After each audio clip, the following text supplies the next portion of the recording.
ओम मनोजवं मारुततुल्यवेगं जितेन्द्रियं बोधिमतां वरिष्ठं वातात्मजं वानरयूथमुख्यं श्रीरामदूतं शरणं प्रपद्ये। नमस्कार, स्वागत है आपका इस खास चैनल आचार्य वाणी में और मैं आचार्य विक्रमादित्य आपके साथ हूँ। आज का विषय हमारा है कि कुंभ राशि वालों के लिए ग्रहों का योगायोग जो बनने जा रहा है, शनि और मंगल की युति शुक्र के साथ होने जा रही है। आपके अपनी राशि के अंदर होने जा रही है। कुंभ राशि शनि की राशि और आपकी राशि जो है लग्न में पड़ी राशि जो होती है, लग्न आपका कुंभ है या राशि आपकी कुंभ है, दोनों पर इसका प्रभाव अच्छे से समझ लें। ये युद्ध की स्थिति है। शनि और मंगल की युति जो होती है युद्ध की स्थिति मानी जाती है, अशांति की स्थिति मानी जाती है, टकराव की स्थिति मानी जाती है। और यह आपके स्वयं पर्सनल मुख्य भाव में, मुख्य राशि में होने जा रही है आपकी। तो ऐसे में आपको विशेष तौर पर ध्यान रखने की जरूरत है।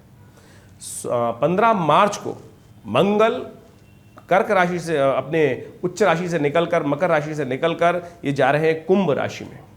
15 मार्च को करीब शाम को 6:08 पर मंगल का ये परिवर्तन, बहुत बड़ा परिवर्तन होने जा रहा है। शनि के घर में आ रहे हैं, शनि के घर से निकलकर जहां वो उच्च के होते हैं, और शनि के ही दूसरे घर में आ रहे हैं जहां मंगल थोड़े कमज़ोर हो जाते हैं लेकिन शनि प्रबल हो जाते हैं। शनि पूरे प्रबल हैं और मंगल यहाँ थोड़े कमज़ोर हैं, लेकिन मंगल की शक्ति को बढ़ाने के लिए वहाँ पहले से शुक्र विराजमान है। और मंगल शनि की युति कभी ठीक नहीं होती, युद्धात्मक स्थिति है, टकराव की स्थिति है और विश्व में अशांति को फैलाने वाली स्थिति मानी जाती है। जब भी मंगल शनि की टकराव की स्थिति बनती है साल में एक आध बार, तो आप डेढ़ साल में, तब भी उन्हीं दिनों में यदि आप उसको चार्ट को निकाल कर देखें, एनालाइज करने का प्रयास करेंगे, तो विश्व में कहीं ना कहीं भयानक अशांति का वातावरण बना, समाज में कहीं ना कहीं अशांति का वातावरण बनता है। और भारत में विशेष कई देशों में देखें इस वक्त कैसी अशांति की स्थिति चल रही है। और ऐसी अशांति की स्थिति में इस ग्रह का बनना, योग का बनना, ये और ज़्यादा विकट स्थिति को उत्पन्न कर सकता है। आपके निजी जीवन में भी, खासतौर पे कुंभ राशि वालों को ध्यान रखना चाहिए, मन को अशांत कर सकता है, परिस्थितियों को बदल सकता है, नेगेटिव तरफ ले जा सकता है। और मंगल शुक्र की युति जो है वो कहीं ना कहीं विलासिता बढ़ाती है, कहीं ना कहीं संसार में मेटलिस्टिक एंजॉयमेंट की तरफ ले जाने का प्रयास करती है। और शनि महाराज वहाँ मंगल के साथ बैठकर कहीं ना कहीं सम्मान पे दाग लगाने का योग भी बना सकते हैं। तो ऐसे में ध्यान रखना है कि आपके कहीं किसी भी कार्य में कुछ ना कुछ कष्ट न होने का योग ना बन जाए। ऐसे में ध्यान इस बात को भी रखना है क्योंकि बृहस्पति पर शनि की दृष्टि हो गई, शनि उदय हो गए हैं और बृहस्पति पर शनि की दृष्टि चल रही है। बृहस्पति रक्षा नहीं कर पाएंगे।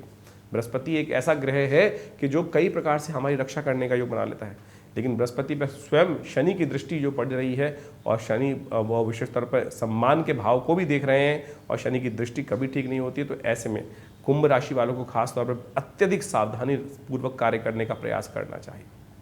देखिए 16 मार्च को शनि महाराज उदय होंगे रात्रि में करीब 21:41 पर, और ये मंगल की युति शनि के साथ जो होने जा रही है 15 मार्च से ही शुरू हो जाएगी। शनि के उदय होने से एक दिन पहले ही शनि मंगल वहाँ परिवर्तित करके आ जाएंगे और उसके बाद 23 अप्रैल को करीब सुबह 10:05 तक ये युति बनी रहेगी। ऐसे में शुक्र वहाँ पहले से विराजमान है और शुक्र 31 मार्च को बदलेंगे भाव को। अब ये समझ लीजिए कि आज टोटल मिला के 39 दिन का जो समय है ये स्थितियों को थोड़ा विकट करता है।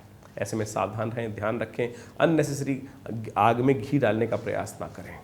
स्थितियों को सामान्य रूप से चलाने का आपको प्रयास करना चाहिए। सबसे पहली आवश्यकता ये है। शनि की दृष्टि आपके जीवन साथी वाले, आपके व्यवसाय वाले भाव पर पड़ रही है और मंगल वहाँ बैठकर अशांत कर रहे हैं शनि को भी।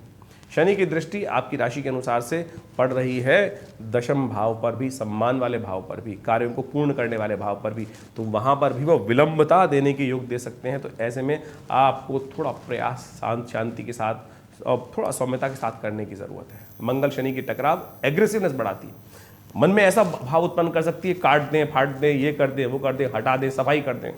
ऐसा नहीं करने की ज़रूरत है, धीरे धीरे। अब इस वक्त तो बिल्कुल क्लैश में फंसने की ज़रूरत नहीं है। इस वक्त क्लैश में फंसे तो कष्ट में होने के योग बन जाएंगे पूरी तरह से। शुक्र यहाँ बैठे हैं जो चाणक्य नीति की तरफ, डिप्लोमेसी की तरफ आपको ले जाने का प्रयास करते हैं, लेकिन डिप्लोमेसी भी कहीं ना कहीं गलत हो सकती है। इस बात का भी ध्यान रखते हुए कार्य करें। यदि गुरु का विचार लेकर सानिध्य में ध्यान से काम करेंगे और तब बेसिकली आपको कुछ ना रास्ता बन सकता है। लेकिन शनि महाराज इस वक्त आपके कार्यों में भी आगे बढ़ने में आपको रोकते हैं, पुरुषार्थ करने में भी रोकेंगे।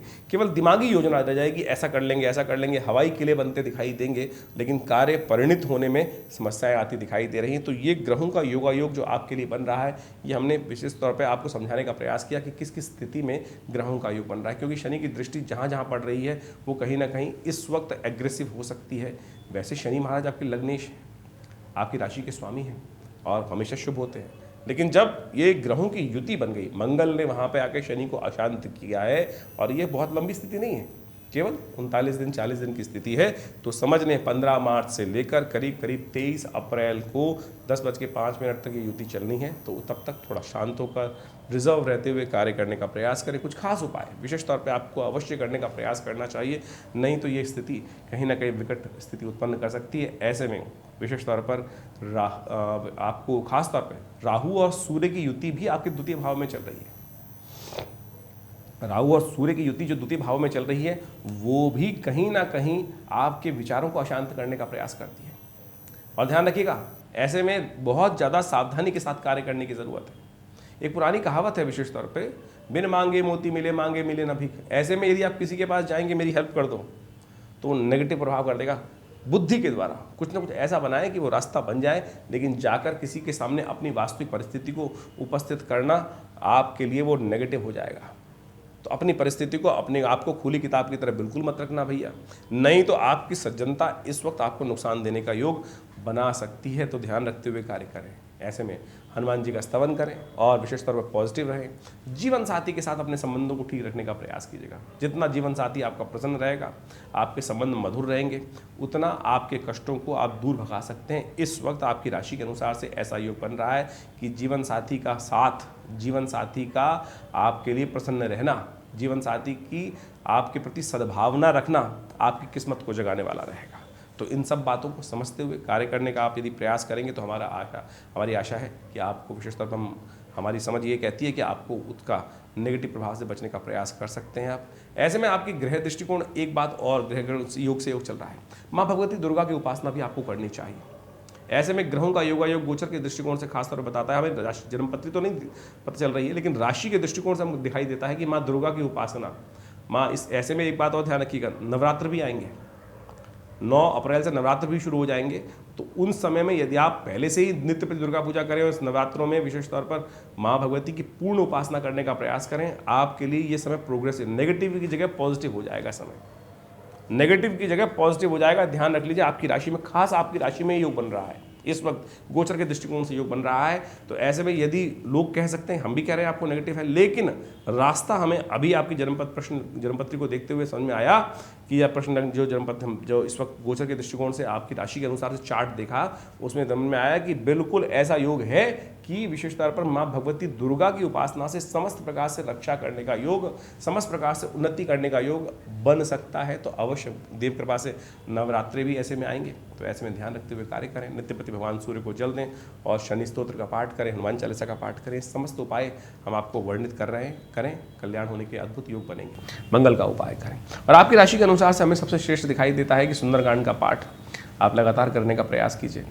हमारे आश्रम पर भी हम हर मंगलवार पर सुंदरकांड इस पूरे 1 महीने कराने का प्रयास कर रहे हैं, जिससे बहुत सुंदर तरीके से लोगों के कष्ट, जीवन में घटनाएं जो चल रही हैं, उससे कहीं ना कहीं कुछ रक्षा हो सके। देखिए, भगवान का नाम सदा कल्याण करने वाला है। हम सावधानी बरतें, कुछ भी करते हैं, लेकिन इसके बाद भी हरि नाम जो है वो सब प्रकार से हमारे कष्टों को दूर करता है। पता भी नहीं चलता कब सूली का वो छोटा सा कांटा, सूल हल्का सा बन के कांटा रह गया और वो कष्ट कब आया कब चला गया। इसलिए हरिनाम का आश्रय अवश्य लेने का प्रयास करना चाहिए कि ये न किसी प्रकार न किसी प्रकार भी भगवान के नाम का संकीर्तन, मंत्र जप, प्रभु का सानिध्य बहुत सारे कष्टों को ध्यान करते हुए करने से दूर करने का योग बना लेता है। तो हमने भी इस समय में जो बताया आपको कि हर मंगलवार को आपकी राशि के अनुसार से भी हमें सबसे अच्छा दिखाई देता है कि शनि और मंगल का ही टकराव की स्थिति बन रही है। तो वैसे में हनुमान जी का स्तवन सबसे श्रेष्ठ रहेगा, हनुमान चालीसा का पाठ, बजरंग बाण का पाठ, और ये सब जो भी आप कर सकें बहुत सुंदर तरीके से कल्याण के योग बनाने वाला है। और हमने विवेकानंद योगाश्रम में इस दौरान पूरे 41 दिन तक के लिए शनि ग्रह शांति महायज्ञ का सुंदर कार्यक्रम रखा है उसमें आप सम्मिलित हो सकते हैं और विशेष तौर पर अपने कष्टों को दूर करने के लिए इस यज्ञ में सम्मिलित हो सकते हैं। हमारे जो योग्य ब्राह्मण इत्यादि हैं उनके द्वारा आपके लिए ये सुंदर यज्ञ में आहुति देने की सुंदर व्यवस्था की जा रही है। तो आप सुंदर तरीके से उस यज्ञ में भाग लेकर अपने इन कष्टों को दूर करने के लिए सुंदर कार्य करते हुए कार्य करने का आप प्रयास करें। ऐसे में शनि स्तोत्र का नित्य प्रति पाठ करें। देखिए, आपकी राशि के अनुसार से विशेष तौर पर शनि का स्तोत्र का पाठ करना आपके लिए बड़ा कल्याणकारी रहेगा। शनि स्तोत्र इस प्रकार से है। ओम नमः कृष्णाय नीलाय शितिकंठ निभाय च नमः कालाग्नि रूपाय कृतांताय च वै नमः। नमो निर्मांस देहाय दीर्घमश्रु जटाय च नमो विशाल नेत्राय शुष्कोधर भयाकृते नमः पुष्कल गात्राय स्थूल रोमणे वै नमः। नमो दीर्घाय शुष्काय कालम दृष्ट नमोस्तुते नमस्ते कोटराक्षाय दुर्निरीक्षाय वै नमः। नमो घोराय रुद्राय भीषणाय कपालिने नमस्ते सर्वभक्षाय बलिमुख नमोस्तुते सूर्यपुत्र नमस्ते अस्तु भास्करे भयदाय च अधोदृष्टे नमस्ते अस्तु संवर्तक नमोस्तुते नमो मंदगते तुभ्यम नृस्त्रंशाय नमोस्तुते। इस प्रकार से यदि आप शनि स्तोत्र का नित्य प्रति पाठ करें तो आपके जीवन के कष्ट अद्भुत रूप से, ये कहा जाता है दशरथ कृत शनि स्तोत्र है ये। महाराज दशरथ जब देवासुर संग्राम में जा रहे थे युद्ध करने के लिए तो रास्ते में शनि के दर्शन हुए। तो शनि महाराज के दर्शन करते हुए उन्होंने इस स्तोत्र का पाठ किया। इस स्तोत्र का पाठ इतना अद्भुत है कि शनि महाराज ने स्वयं महाराज दशरथ को आशीर्वाद दिया था कि आज से जो भी इस स्तोत्र से मेरा स्तवन करेगा उन पर शनि कभी भी अपना जो प्रभाव है नेगेटिव प्रभाव नहीं डालेंगे। तो आप भी इस समय में इसको विशेष तौर पर करने का प्रयास करें और साथ साथ मंगल शनि की युति है तो हनुमान चालीसा का पाठ करें। हनुमान जी को चोला चढ़ाने का प्रयास करें। हर मंगलवार हर शनिवार जब तक ये 40 दिन का योग बना हुआ है, यदि आप ये सानिध्य हनुमान जी का लेंगे तो आपके जीवन के कष्ट दूर होने के अद्भुत योग बनेंगे। तो इस प्रकार से इन छोटे छोटे उपायों को जीवन में करने का प्रयास करें। हमारा ये चैनल विशेष तौर पर आपके लिए हमने सुंदर व्यवस्था करके बनाया है। विभिन्न ग्रहों के योगा योग के अनुसार से आपकी राशि में जो परिवर्तन होते हैं समय समय पर उसके संबंध में आपको अवगत कराने का प्रयास करते हैं। और विभिन्न योग के क्षेत्र में, पराविद्याओं के क्षेत्र में, अध्यात्म के क्षेत्र में ये आश्रम पिछले करीब 50-60 सालों से कार्य कर रहा है। विवेकानंद योग आश्रम हमारे पिता आचार्य श्री केशव देव जी महाराज के सानिध्य में ये सुंदर कार्यक्रम चलता है। और आज भी आश्रम में नित्य 8 घंटे यज्ञ किया। भारतीय संस्कृति यज्ञ प्रधान संस्कृति है। यहाँ नित्य हमारे आश्रम पे 8 घंटे करीब नित्य आज भी यज्ञ किया जाता है। आप भी उस यज्ञ में सम्मिलित होने के लिए आइए। विवेकानंद योग आश्रम में हर रविवार को बड़ा कार्यक्रम रहता है। सुबह 8 बजे से लेकर 10 बजे तक आप समस्त विधियों को जानकर, समस्त व्यवस्थाओं को जानकर, फ़ोन नंबर्स दिए हुए हैं उन पर संपर्क साध कर आश्रम से संपर्क साध सकते हैं। और हमने आपके ग्रहों योग को समझाया गोचर के दृष्टिकोण से, लेकिन इसके साथ साथ आपको भी समझ लेना चाहिए कि आपकी राशि में कौन से ग्रह योग चल रहे हैं, आपकी जन्मपत्री में कौन से ग्रह योग चल रहे हैं। और उसके लिए भी अपनी जन्मपत्री की विवेचना कराने के लिए हमारे आश्रम से संपर्क साध सकते हैं। फ़ोन नंबर्स दिए गए हैं। धन्यवाद, नमस्कार।